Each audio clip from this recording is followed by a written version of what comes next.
Votre argent vous est présenté par la BCV et Helvetia. Simple, clair, Helvetia.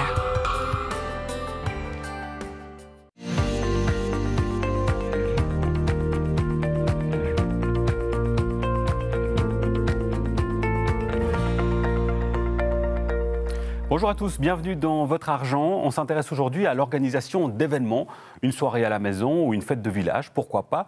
Comment faire en sorte que les voisins ne voient pas rouge? Comment faut-il s'assurer pour éviter qu'il y ait de la pagaille ou faire en sorte qu'il n'y en ait pas justement? On en parle avec notre invité, c'est Laurent Favre. Bonjour Laurent. Bonjour. Alors premier élément, quelles sont les règles à respecter lorsque l'on prévoit d'organiser une fête? Bon, déjà, il faut s'organiser à l'avance, voir un petit peu le nombre d'invités qu'on peut avoir, s'organiser aussi au niveau, par exemple, des sanitaires, du parking, et surtout avertir les voisins si on veut organiser quoi que ce soit. Alors ça va de soi. Effectivement, le bon voisinage, c'est toujours très important. Comment est-ce qu'on peut empêcher qu'une plainte soit déposée par un voisin? Alors là encore, l'anticipation. C'est de l'anticipation. Il faut toujours, au fait, de nouveau informer les voisins, clairement. Il faut essayer de regarder au niveau sonore que ce soit acceptable par rapport au voisinage. Au niveau des nuisances extérieures, il n'y a pas de règle générale, mais disons de 22 à 7 heures du matin, il ne faudrait pas dépasser 40 décibels. Pour ce qui est de l'intérieur, c'est de 22 à 6 heures, ainsi que de 12 heures à 13 heures. Là, il faut que, je dirais, le bavardage ou la musique soit acceptable par rapport aux voisins. Il y a encore, au niveau des organisations, éventuellement par rapport aux fêtes, du style des manifestations, cinéma extérieur, où là, évidemment, il faut les éventuelles autorisations par rapport à la commune et pas dépasser 93 décibels. Alors justement, là, on parlait tout à l'heure aussi des fêtes de village, dans des cas d'organisation de fêtes plus importantes. Vous l'avez dit, des règles à respecter et informer la commune, avoir des autorisations? Oui, tout à fait. Sur le principe, normalement, c'est à partir de 100 personnes qu'il faut demander effectivement ces différentes autorisations. Par rapport à ça, il faut savoir que quand il y a des jours fériés légaux, on n'est pas censé organiser des manifestations.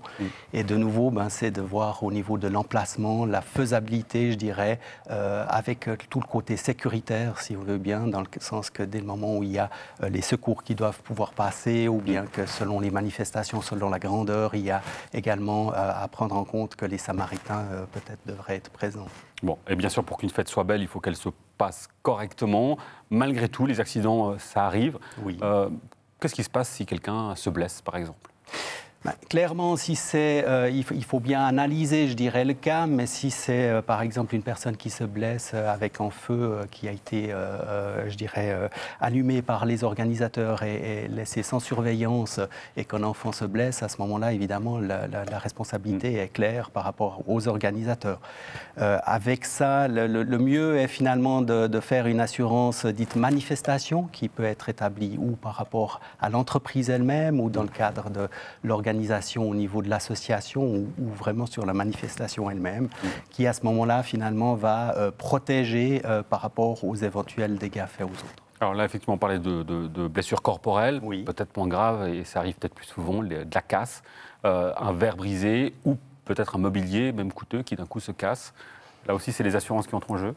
Oui, c'est des assurances. Pour autant qu'on soit assuré. Pour autant qu'on soit assuré, effectivement, c'est des couvertures, je dirais, complémentaires qu'on appelle des assurances événements, qui sont faites par certaines compagnies d'assurance.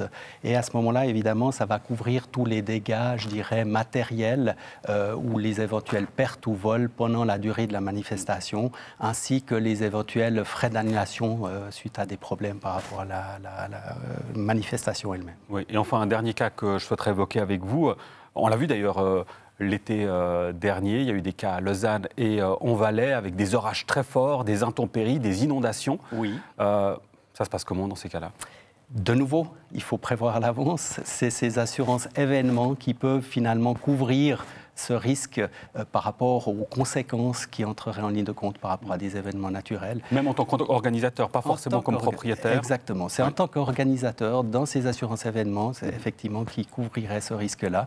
Pour les visiteurs, eux, de leur côté, ils peuvent également faire une assurance frais d'annulation, entre guillemets, pour le billet en cas de maladie ou d'accident. Et dans le cadre d'une assurance événement pour ce genre de cas, c'est uniquement l'événement lui-même qui est assuré ou est-ce qu'on peut prolonger peut-être le délai entre la préparation, s'il y a des installations à faire, ou la désinstallation? C'est effectivement la manifestation complète. Donc, effectivement, c'est tous les frais qui incombent pendant toute l'organisation, non seulement de la manifestation, mais l'avant et l'après également.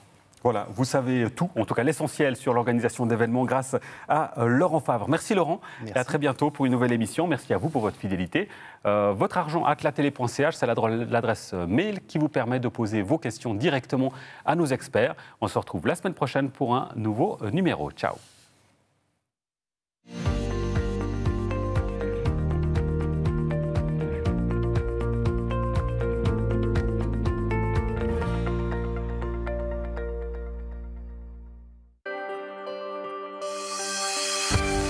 Votre argent vous a été présenté par la BCV et Helvetia.